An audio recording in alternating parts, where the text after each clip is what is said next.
now I will call on the ranking member of Ed and Workforce, Mr. Scott. Mr. Scott, you're now recognized. Well, thank you, Mr. Chairman, and Director Young, thank you for being with us today. My staff was told that we couldn't use charts, so I can't present the chart, but if I could, I'd present a chart that would show that every Democratic administration since Kennedy has left office with a better deficit situation than they inherited, and that every Republican administration since Nixon left office with a worse deficit situation than they inherited. And so it's not both sides. And in fact, I understand what portion of today's debt was created by the Trump administration? I would say more than 80% of debt was accumulated prior to this administration. Okay, and the Trump administration, about 25% of the total debt? Correct, and I just have to point out, Mr. Chairman, $2 trillion in tax cuts does add to the deficit. Okay, and in fact, in the first 2 years, the Biden administration reduced the deficit 1.7 trillion, and this budget reduces the deficit over 10 years by $3 trillion. Is that in addition to the 1.7? It is. The budget says if none of his policies are enacted, the deficit would be $2.9 trillion higher than if the president's policies were adopted. Now, you were badgered about how a slightly higher deficit could be a reduction.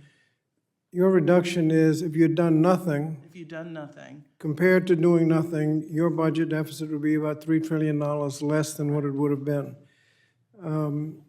You are also badgered about a 15% tax and whether that's good for America or not good for America. Can you say why corporations would be more likely to move back to the United States with that tax than move out of offshore? We've seen corporations leave this country and go to countries where they have effectively no tax rate.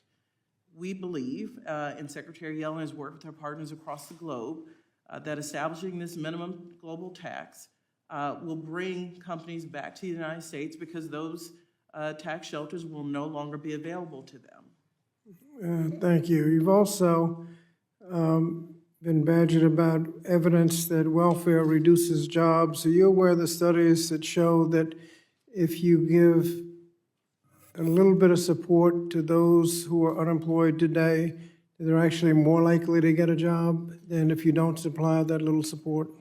That and as they see jobs continue to be added, as they see unemployment remain low, those who have stayed out of the labor market for a long time, we start to see them return into the labor market.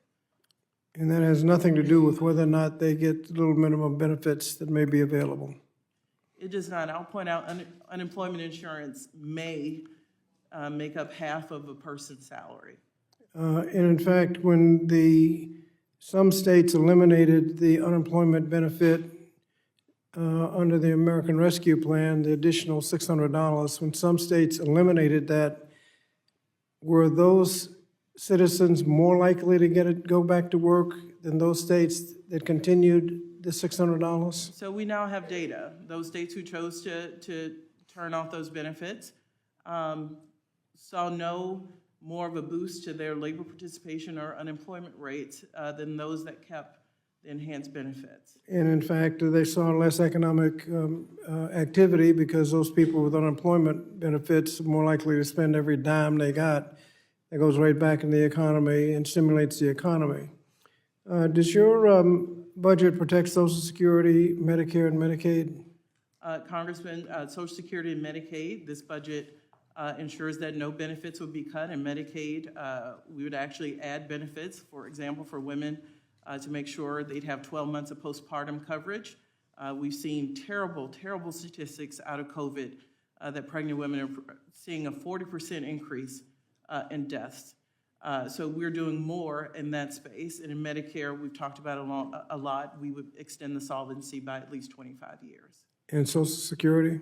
Social Security, this budget maintains the president's ironclad commitment that he will not reduce benefits. Thank you. Thank you, Mr. Chairman.